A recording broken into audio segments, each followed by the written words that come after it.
오늘 잠언서 22장 1절부터 6절까지 말씀을 천주교와 같이 보는 공동번역이 있습니다. 그 공동번역에 있는 말씀을 한번 같이 보겠습니다. 자막 보시면서 똑같은 말씀이지만 공동번역에는 뭐라고 좀 쉽게 써 있는데 같이 한번 1절부터 보겠습니다. 1절 같이 읽습니다. 명예는 많은 재산보다 소중하고 중용받는 것은 금은보다 낫다. 늘 상종하는 부자와 가난한 사람 이들은 모두 야훼께서 지으셨다. 영리한 사람은 불길한 일을 보고 피하지만 어리석은 사람은 제 발로 걸어 들어가 화를 입는다. 사람이 겸손하여 야훼를 경외하면 재산과 영예와 건강을 누린다. 마음이 비틀어진 사람 앞길에는 가시덤불에 덫이 놓여 있다.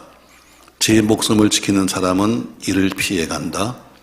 3살 버릇 여든까지 간다. 마땅히 따를 길을 어려서 가르쳐라. 아멘. 5월의 첫 주간입니다. 5월은 모든 소망, 희망 혹은 정감이 넘친 달인데 올해도 코로나19도 어쨌든 해제가 되었고 거리두기도 해제가 되었고 또 대통령 취임식도 있고 여러 가지 행사가 많은 달이기도 합니다. 또 5월은 참으로 복되고 귀한 날이기 때문에 계절의 여왕이다 이렇게 부르기도 하죠. 그만큼 1년 열조 중에서 중요한 의미를 지닌 달이 5월입니다. 5월 어린이날도 있고 어버이날도 있고 스승의 날도 있고 성녀의 날도 있고 또한 부부의 날도 있습니다. 그래서 모두가 다 우리의 삶에 소중한 의미를 가지고 있는 그런 날들이 많이 있는 달이 5월이죠. 저는 5월을 시작하면서 우리 자녀들의 영적인 교육에 대해서 좀 말하려고 합니다. 우리가 어린이 주간이니까 한번 얘기해 보는데 과연 우리 어린아이들, 우리 자녀들 뭐 어리다고 하니까 사실은 우린 다 컸어야 할지 모르지만 그러면 또 손자가 있고 손녀가 있겠죠. 자녀들의 영적인 교육을 어떻게 해야 될 것인가. 예배 중에 종종 제가 말씀드리다만 우리 한국교회의 미래가 있을까 하고 서로가 이야기해 봅니다. 한국교회의 미래가 있을까. 예전에 저에게 오셔서 한번 청년 집회를 인도했던 김다니엘 목사는 그분도 젊은 청년이니까 아주 한마디로 잘라서 말하기를 한국교회의 미래 없다 이렇게 말했습니다. 물론 긍정적인 사고방식으로 본다면 또 미래의 꿈을 이야기하면서 혹은 앞으로 하나님의 하실 계획이 어떤지 모릅니다만 대부분의 목사님들은 그래도 한국교회가 가능성이 있을 것이다 이렇게 말하지만 저도 역시 지금 현재와 같다면 미래가 없다고 생각하는 사람 중에 한 명입니다. 조건입니다. 지금 현재와 같다면 우리에게 미래는 없다. 그 중에 가장 큰 이유가 뭐냐면 매년 청년들이 교회에 나온 사람이 7%씩 줄고 있다는 겁니다. 그건 통계로 나와 있는 것이고 얼마 전에 한 몇 주 전에 발표된 겁니다. 7%씩 청년이 줄고 있다. 참 기가 막힌 거죠, 여러분. 늘어도 시원찮은데 지금 청년들 시대는 오히려 지금 우리가 미전도 국가만큼이나 지금 청년들이 거의 없습니다. 우리 주변에 있는 교회들이나 또 혹은 우리 교회를 한번 생각해 보자고요. 소위 우리가 5,000명 이상 모이는 교회를 가리켜서 대형교회다 이렇게 말합니다. 1,000명 이상, 1,000명 정도 모이는 교회를 가리켜서 중형교회다. 저희가 중형교회 들어가는 거죠. 그러나 그 이하의 교회들 보면은 지금 한국교회 70%가 주일학교가 없습니다. 장년들끼리 모여서 지금 이렇게 떠들고 있지 그 교회를 끌어갈 후대가 아무도 없는 겁니다. 대부분의 교회들, 그 교회가 5,000명 이상 모이는 대형교회든 1,000명 정도 모이는 중형교회든 아니면 소형교회든 간에 앞으로 그 교회를 이어갈 수 있는 그 신앙을 이어받을 청년의 세대가 없다는 것이 지금은 우리에게 난감한 겁니다. 우리 교회만 해도 교회 학교에 소속되어 있는 목사님, 전사님들이 6명입니다. 그래도 전도가 안 돼가지고 쩔쩔쩔 맵니다. 어쩔 줄을 모르고 있습니다. 물론 입을 열 때마다 상황이 코로나 때문이요 이렇게 말하지만 영혼권에는 어떤 핑계도 있을 수가 없습니다. 초대교회 때는 코로나가 아니라 더 큰 죽음도 있었고 그리고 여러 가지 어려움도 많았어도 그래도 전도했잖아요. 대부분 청년들의 대부분이 다는 아니겠습니다만 그냥 모래알 같은 신앙입니다. 무슨 행사나 있고 무슨 가수 나오고 뭐나 어디고 한다 그러면 좀 보였다가 또 자기들과 조금이라도 좀 안 맞으면 뭐 서로 신앙이 안 맞고 서로 어떤 생각이 안 맞고 서로 안 맞으면 떠나버립니다. 또 친구와의 감정이 서로가 안 맞고 서로 이성 간에도 사귀잖아요. 남녀이 사귀다가 또 서로가 헤어지면 교회 떠나는 건 여반사입니다. 그 언제든지 떠날 수 있는 사람이 청년이냐. 그러니까 참 문제죠. 그러니까 우리 교회도 청년들이 이렇게 많았습니다만 교회 내에서 서로 연애하다가 헤어진 청년들이 상당히 많습니다. 그러면 의뢰껏 떠나는 겁니다. 친구의 갈등이 생기면 떠나고 취업 준비한다고 떠나고 심지어 어떤 사람은 큰 교회에 가야 신랑감 구한다고 떠난 사람도 있습니다. 여러 가지 이유 때문에 저는 떠나기 시작하는데 어쨌든 결과적으로 본다면 떠난 사람을 잡을 수가 없다는 거죠. 그래도 그냥 감사한 것은 아주 어릴 때부터 우리 교회 출신들 그냥 그 아이들이 자라서 중학생, 고등학생, 청년이 돼서 지금도 그냥 내 집이겠거니 하고 때로는 뭐 좀 심하게 이야기해도 그냥 예 하고 붙어있는 학생들 참 감사하죠. 또 그들이 성장해서 좀 청장년부가 되고 또 장년된 거 참 감사합니다. 그들이 교회에 우리 또 희망이기도 합니다. 어느 정도 교회에서 신앙생활을 하다 보면 대학 들어가면 기독교 동아리에 들어갑니다. 아마 대부분 다 들어가죠. 자연스럽게 왜 내가 교인이니까 가서 이왕이면 기독교 동아리에 들어갑니다. 근데 그 동아리는 교회보다 훨씬 더 구속력이 있습니다. 교회는 구속력이 없어요. 나와도 그만 안 나와도 그만 특별하게 더 이상의 관심을 크게 보이지 않습니다. 근데 그 동아리는 선후배지간이기 때문에 아주 구속력이 있고 또 결속력도 있습니다. 거기다 세상의 재미도 있죠. 또 선교단체로 많이들 갑니다. 근데 선교단체는 여러 가지 하나님 일을 합니다만 그러나 한 가지 불과한 것이 있는데 거기는 교회론이 없습니다. 교회를 가르칠 수가 없죠. 예, 교회로 가야 되는데 선교단체에서 빼내려면 교회론을 가르치면 안 되죠. 그러니까 많은 청년이나 또 혹은 교인들이 선교단체로 가서 공부하러 갑니다. 우리 교회도 마찬가지죠. 나는 어느 교회 어디 가서 공부 좀 하겠습니다. 가서 온 사람이 거의 없습니다. 왜? 거기가 재밌거든요. 모인 목적이 똑같기 때문에 그들은 결속력이 있는 거예요. 그러니까 열심히 있는 청년이나 교인들이 선교단체에 가서 가르치는 교회론이 없는 공부를 하다 보니까 그 교회를 이탈하게 됩니다. 세상은 참 청년들을 유혹하기에 좋습니다. 강하게 유혹하죠. 그 세상의 유혹을 이기기가 쉽지 않습니다. 그러니까 아주 어릴 때부터 신앙생활이 몸에 배어있지 않으면 교회 신앙생활을 유지하기가 힘든 겁니다. 우리가 기독교 교육이라는 말을 씁니다만 기독교 교육이 뭡니까 여러분? 우리가 기독교 교육하면 성경 공부 가르치는 거 아니겠어요? 그게 아닙니다 여러분. 기독교 교육이라는 것은 뭐냐면 아주 세상에 때묻지 않았던 아주 순전한 마음, 세상에 때묻지 않았던 그런 생각과 모습을 오랫동안 간직할 수 있도록 가르치는 것, 또 그런 순수한 마음을 오래 간직하고 오랫동안 살아갈 수 있도록 해주는 것이 그 목적입니다. 제가 기독교 교육을 전공해서 제가 그걸 알지요. 자, 사람들은 하나님의 형상을 잘 봤기 때문에 태어나면 아이들은 순수하고 천진스럽습니다.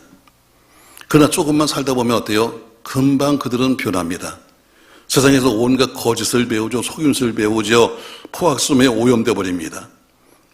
이런 세상 속에서 기독교 교육은 어릴 때 가지고 있던 순수한 그 마음, 어릴 때 가졌던 순수한 하나님이 창조했던 그 모습, 그것을 할 수 있으면 오랫동안 유지할 수 있도록 만드는 것이 기독교 교육의 목적인 것입니다. 오늘 읽은 성경 본문도 마찬가지입니다. 오늘 성경 본문에는 솔로몬이 기록했는데 솔로몬이야말로 모든 것을 가진 사람이요 모든 것을 누린 사람입니다. 그는 부도, 수도, 또 명예도 모든 것을 가진 사람이잖아요. 근데 그분이 마지막 남긴 것들이 잠언과 전도서인데 오늘 뭐라고 말씀하는가 6절 말씀 보시죠. 이렇게 말하고 있어요. 마땅히 행할 길을 가르치라. 그리하면 늙어도 그를 떠나지 않는다. 이렇게 말합니다. 저것은 5월 첫 주간에 마땅히 가르쳐야 할 것이 무엇인가 정말 귀중한 교훈이 있는데 오늘 저는 그 말씀을 3가지 나누면서 그냥 살다가 실패한 인간이 한 얘기도 아닙니다. 최고의 부호, 최고의 것을 누렸던 솔로몬이 남긴 이야기 속에서 3가지 말씀을 나누며 이렇게 자녀들에게 가르쳐주기를 주의 이름으로 바랍니다. 자, 1절 말씀 보시죠. 1절 같이 한번 있습니다. 많은 재물보다 명예를 택할 것이요. 솔로몬은 우리에게 말하고 있습니다. 넌 가르쳐야 된다. 무엇을? 재물보다 명예가 더 귀하다. 이걸 가르쳐야 한다는 거예요. 왜? 솔로몬은 그럼 재물이 없어서? 아니죠. 그가 최고의 많은 재물을 가졌던 사람인데도 불구하고 말하는 거예요. 재물은 일시적인 겁니다. 재물은 결코 영원하지 않아요. 재물의 생명은 길지 않습니다. 그러기에 성경은 사람이 물질의 생명을 걸고 물질의 목적을 두지 말라고 우리에게 말하고 있는 거예요. 왜냐하면 물질은 순간적으로 생길 수도 있고 또 순간적으로 없어질 수도 있는 거예요. 그러니까 거기 순간적인 것에 목적을 두고 살 수 없다는 거죠. 그러나 명예는 그 생명이 무척 오래갑니다. 사람은 죽어서 이 땅에 없어도 그 사람이 했던 그 사람의 명예는 오랫동안 지속되는 것처럼 또 우리도 지금 우리가 기억하는 많은 위인들 다 모두가 명예를 소중히 여겼던 사람들입니다. 그들은 이미 한 세기 내지는 수세기 전의 사람이지만 그래도 우리들 마음속에 기억된다는 것은 바로 오늘 본문처럼 물질보다 돈보다 명예가 앞섰기 때문입니다. 그래서 오늘 성경은 여러분과 저에게 말합니다. 명예를 소중히 여겨라. 이걸 네 자녀에게 가르쳐라. 당장 눈에 보이는 돈. 오늘도 다음에 보니까 그러더라고요. 당장 나가서 우리가 오토바이 타고 지금 라이드만 해도 1,000만 원 버는데 그까짓 거 무슨 이렇게 말하고 있는데 물론 돈도 좋습니다. 1,000만 원도 벌고 1억도 벌어야죠. 그러나 그렇게 돈이라는 것은 언제 될지 몰라. 오늘도 가르쳐야 한다. 돈보다 귀한 것이 뭐냐? 명예다. 이걸 네가 가르치려는 거예요. 근데 이 명예라는 것은 어때요? 순식간에 만들어지지 않습니다. 돈은 순식간에 벌 수 있지만 그러나 명예는 순식간에 만들 수가 있는 것이 아닙니다. 제가 미국의 로톤이라는 곳에 부흥회 갔더니 거기 가니까 감리교회인데 크지도 않아요. 근데 거기 권사님 한 분이 상당한 부자가 있더라고요. 남편은 미국 분인데 보니까 명예교장 선생님이에요. 그래서 저분이 어떻게 부자가 됐나 봤더니 원래 아주 가난했던 분이에요. 남편은 큰 트레일러를 몰고 있는 운전기사였습니다. 근데 달라스까지 물건을 싣고 왔다 갔다 하는데 어느 날 심심하니까 그냥 부인 보고 타 해서 같이 그냥 차를 타고 가다가 고속도로 옆에 있는 주유소에 세워놓고 거기서 복권을 하나 한 거예요. 이게 당첨이 됐어요. 매월 죽을 때까지 5만 불을 준대. 놀라지도 않아. 근데 그러면 그렇게 그런 일이 생겼으면 교회가 부흥됐을까? 교회는 아주 망가지고 말았어요. 왜? 교인들이 헌신하지 않아. 교회에서 무슨 일이 생기면 목사님, 권사님한테 가세요. 왜? 거기 가면 매달 나온 돈이 있으니까. 교인들은 헌신하지 않아. 돈은 한꺼번에 생길 수도 있고 없을 수도 있는 거예요. 그러나 명예는 한 번에 되지 않아. 오랜 시간이 걸리고 오랜 노력을 해야 되고 오랫동안 남들에게 인정을 받아야 되는 거예요. 그래서 어때요? 너는 돈보다 명예를 귀히 여겨라. 오늘 이렇게 솔로몬은 말하는 것입니다. 명예는 돈으로 살 수 있는 것이 아닙니다. 어떤 사람은 명예를 돈으로 사려고 명예박사 해서 삽니다만 그거 오래가지 못해요. 명예는. 근데 오랜 시간 동안 만들어지고 쌓여지는 것이 명예인데 돈으로 만들 수가 없는 거죠.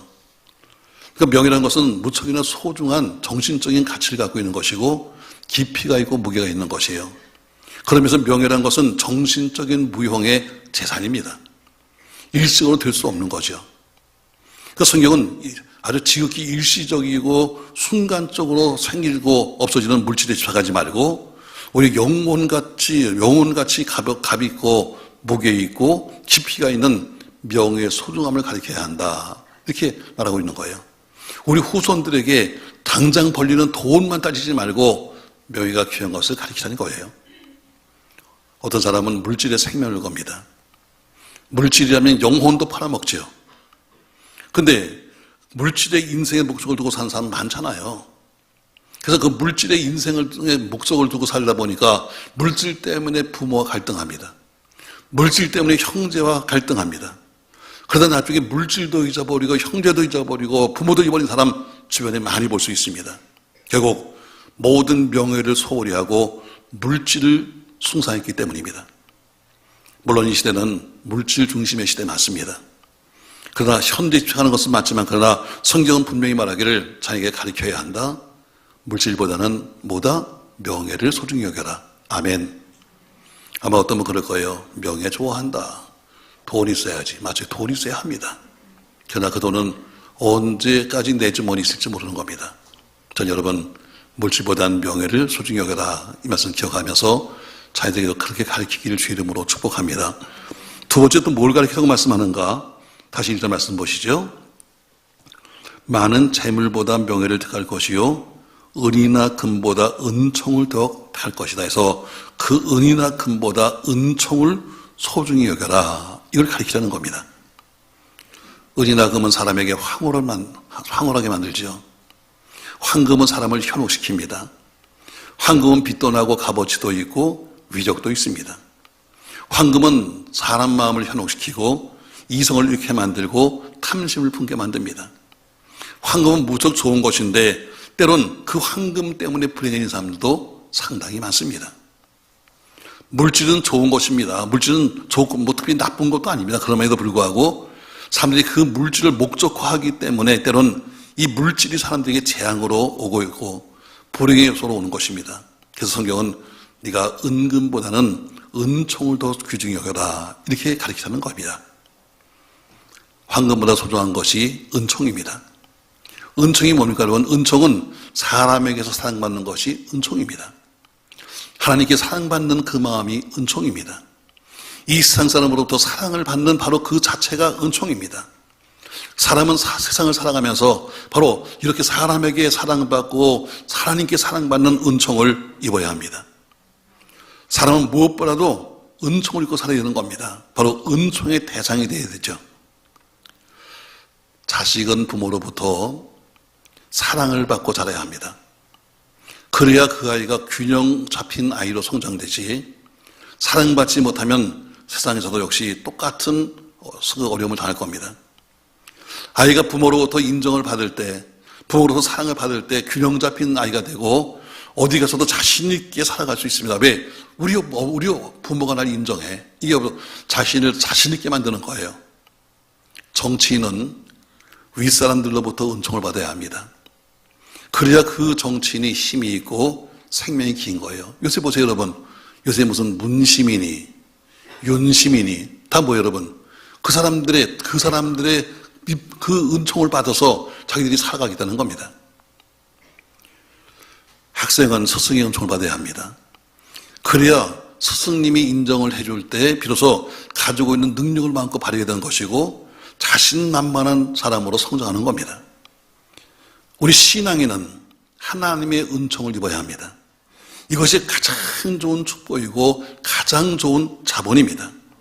인간은 폐일어나고 하나님의 은총을 입어야 합니다. 야곱이 하나님의 은총을 입었습니다. 그리고 그는 성공자가 되었습니다.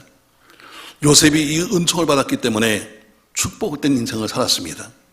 아브라함이 하나님의 은총을 받았기 때문에 믿음의 수상이 되었습니다. 사도 바울이 이 은총을 받았기 때문에 사울 핍박자에서 예수를 따라가는 바울로 바뀐 겁니다. 그래서 이 은총은 값 있고 무게 있고 영원하고 충만한 뜻이 들어있는 거죠. 이 세상에서 복으로 말한다면 이 은총보다 더 큰 복이 없는 겁니다. 이보다 더 좋은 은혜가 없고 더 좋은 배경이 없습니다. 하나님께로부터 은총을 받은 사람은 이 세상 모든 것을 가진 사람이요 모든 것을 소유한 사람입니다. 그러니까 그런 사람은 세상에 재미가 있는 거예요. 왜? 하나님이 날 도와주니까, 하나님이 날 사랑해 주니까 즐겁지요, 행복하죠. 그래서 오늘 말씀하기를 너는 은금보다 은총을 귀히 여겨라 이렇게 말씀하고 있습니다. 전 여러분 은금보다 은총이 앞서가기를 주의 이름으로 축복합니다. 세 번째로 뭘 가르쳐야 하는가? 하나님을 경외하는 것을 가르치라고 말합니다. 이 말씀은 모든 만복의 근원입니다. 모든 만복의 근원이 뭐냐면 하나님 경외하는 겁니다. 다른 부분이 다 형통해서 물질이 부자가 되고 명예도 가졌고 다 있다 할지라도 하나님을 경외하는 것이 제대로 되지 않으면 그 모든 것이 수포로 돌아가는 겁니다. 바로 하나님을 경외하는 것이 모든 것의 근본이고 근원입니다. 명예도 은총도 따지고 본다면 하나님을 경외하는 것 다음인 것입니다. 이것은 바로 사람이 이 땅에서 잘되고 형통해지는 척경입니다. 그리고 이것이 처음이고 시작이고 원리고 길입니다. 자라는 자녀에게, 지금 막 성장하는 자녀들에게 하나님을 경외하는 법을 가르치라고 말하고 있습니다. 그럼 어떻게 가르칩니까? 매일 아이 보고 야 하나님 경외하라 경외하라 이렇게 되나요? 아닙니다. 여러분, 성경은 그렇게 가르치는 법을 말씀하고 있습니다. 잠언서 3장 3절과 4절 말씀에는 이렇게 우리에게 말씀하고 있습니다. 자, 말씀 같이 읽겠습니다. 3절, 인자와 진리가 내게서 떠나지 말게 하고 그것을 네 목에 매며 네 마음판에 새기라. 그리하면 내가 하나님과 사람 앞에서 은총과 규정의 은혜를 받으리라. 아멘. 인자와 진리가 내게서 떠나지 말게 하고 그것을 어디에 매라? 네 목에 매고 네 마음판에 새겨라. 그리하면 내가 하나님과 사람 앞에서 은총을 받게 되고 귀하게 은혜를 받을 것이다. 이렇게 말씀했습니다. 자, 오늘 아이들에게 하나님 경외하는 것을 가르쳐라. 그냥 말로만 매일 하나님 잘 믿어, 경외해, 믿어야 돼, 이게 아니라 어떻게 가르칠 것이냐? 첫 번째, 목에 매어서 가르쳐라. 이렇게 말이야. 목에 매어서. 자, 이거는 그 당시의 풍습을 우리가 좀 알아야 합니다. 우리가 성경을 이해하려면 그 당시의 배경을 우리가 모르고는 풀어갈 수가 없습니다. 자, 그 당시에 그 풍습이 어떠냐면 옛날에 이 솔로몬 때는 아마 여러분들이 옛날 고대영화를 보면은 목걸이를 많이 했습니다. 목걸이. 이때도 마찬가지로 목걸이를 참 많이 했습니다. 근데 어떤 목걸이 했는가 하면 동전 10개를 묶어서 목걸이를 만들었습니다. 왜냐하면 동전 10개를 묶어서 목걸이 하면 악귀가 오지 못한다 하는 민간신앙 때문에, 그 내려오는 민간신앙 때문에 엽전을 10개 묶어가지고 목걸이 했습니다. 그러니까 그 사람들은 동전을 10개 묶어서 그것을 목걸이처럼 하고 다니는 거죠. 이런 풍습이 신약 성경에도 나와 있습니다. 누가복음 15장에 가면은 한 여인이 동전을 잃어버렸는데 그 동전을 밤새도록 찾다가 찾게 되니까 나중에 너무 좋아서 사람들보다 잔치하는 그런 장면이 나옵니다. 누가복음 15장에 나오는 얘기입니다. 이 말씀을 읽다 보면 여러 가지 의심이 많이 생겨요. 자, 어떤 여인이 동전 10개를 가지고 있었어요. 근데 하나 잃어버렸습니다. 근데 잃어버린 그 동전 한 개를 찾겠다고 밤새도록 고생을 합니다. 그리고 이 여인은 밤을 새워서 그 동전을 찾습니다. 그리고 그 동전을 찾은 그 여인이 너무 좋아서 동네 사람을 다 불러다 잔치를 했습니다. 여러분, 이건 말도 안 되는 소리입니다. 수학적으로 이해가 되지 않는 얘기죠. 자, 동전 한 개 잃어버렸다고 해서 밤을 새워 찾아? 이것도 이해가 안 됩니다. 자, 찾다가 못 찾았으면 그냥 한 개 그냥 버리고 말지. 그거 왜 꼭 찾으려고 밤을 새우는 거야? 아니, 그리고 동전값이 얼마나 크길래 그렇게 소중한 거지? 또 찾았으면 그걸로 끝나지.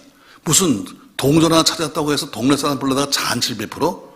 훨씬 돈 많이 들겠다. 당연한 얘기입니다, 여러분. 그러나 그 의도가 뭐예요? 동전 한 개가 주고 있는 의미가 크다는 거예요. 자, 목걸이에 동전 10개를 걸었어요. 한 개를 잊어버리면 나머지 9개도 아무런 쓸모가 없는 거예요. 10개를 걸어야 했지만 악귀를 물리치는데 한 개를 잃어버리면 나머지 9개는 있으나 마나야. 그러니까 결국에는 한 개 잊어버렸다는 것은 10개를 잊어버린 거나 같은 의미를 가진 거예요. 그러니까 한 개 찾지 않으면 9개로서는 아무런 기능을 못하는 거죠. 이를테면 악기를 쫓아내는데 동전 한 개가 없으면 나머지 9개는 의미가 없는 거예요. 그래서 이 여자는 밤을 새워서 동전을 찾은 것이고 찾은 다음에는 잔치를 베푼 거예요. 그처럼 그 당시에는 장신구로 그런 목에 걸고 다니는 걸 좋아했어요. 또 사람들은 부적을 만들어서도 그것을 목에 걸고 다녔고 때로는 자기 인장 반지를 목에다가 걸고 다녔어요. 뭐 지금 말하면 우리 아이들 뭐 어디 나갈 때 아파트 키 접을까 봐 목걸이에다 해주는 것처럼 그런 식으로 다닌 거죠. 바로 그런 습관을 인용해서 오늘 성경 말하는 거예요. 마치 사람들이 목에다 걸고 다니는 것처럼 하나님의 말씀, 하나님을 경외하라 하는 이 말씀을 사람들의 목에 걸어줘라. 그렇게 가르치는 거예요. 이 말씀은 어때요? 일시적으로 한 번, 두 번 가르치지 말고 언제든지 필요할 때면 볼 수 있도록 밤낮 보고 밤낮 듣고 밤낮 생각할 수 있도록 생활화시켜라는 이야기입니다. 그래서 목에다 매라 이렇게 말합니다. 말씀을 목에 메워주면 아이들이 어느 때라도 그 말씀을 잊어버리지 않습니다. 그래서 오늘 어떻게 가르칠 것이냐? 목에다 메워줘라. 두 번째 보니까 마음판에 새겨라 이렇게 말합니다. 자, 이 마음판에 새기는 것은 돌판에 새겼던 십계명에서부터 시작됩니다. 그 당시 교훈은 아주 중요한 것들은 돌판에 새기거나 금속판에 새기거나 아니면 나무판에 새겨서 남겼습니다. 이 말씀은 하나님 말씀을 가르치되 자기들의 마음의 잎이, 다시 말해 신비에다가 그 말씀을 심어주어라. 그래야 그 아이들 마음속에 항상 마음속에 성경이 있어야, 마음속에 말씀이 있어야 그것이 생활화된 신앙이 될 수 있다는 것입니다.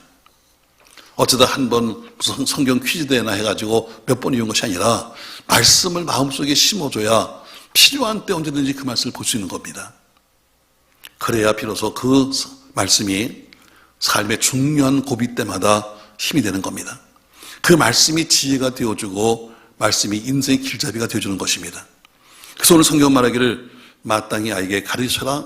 그러면 늙어서도 떠나지 않는다 해서 어렸을 때부터 가르치는 것이 언제 늙어서도 남는다. 아까 공동변호처럼 3살 버릇이 80까지 간다. 그러니까 어릴 때부터 가르쳐라는 말씀과 같은 거죠. 여러분, 어쨌든 자녀는 참 중요하잖아요. 자녀는 성경에는 우리 교시는 상급이라고 말합니다.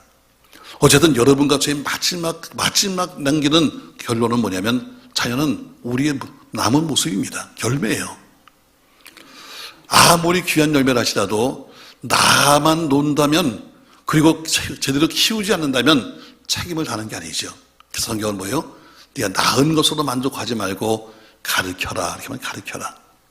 가르치되 어떻게 가르치는가 하면 하나님의 교훈을 목에 메어 가르치고 마음판에 새겨지면서 가르쳐라 이렇게 말합니다.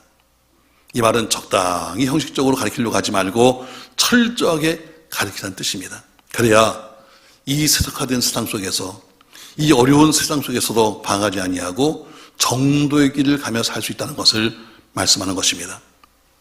저는 이번 5월 가정의 달을 시작하면서 다시 한번 여러분과 저의 자녀들의 교육을 돌아볼 수 있기를 주의 이름으로 바랍니다.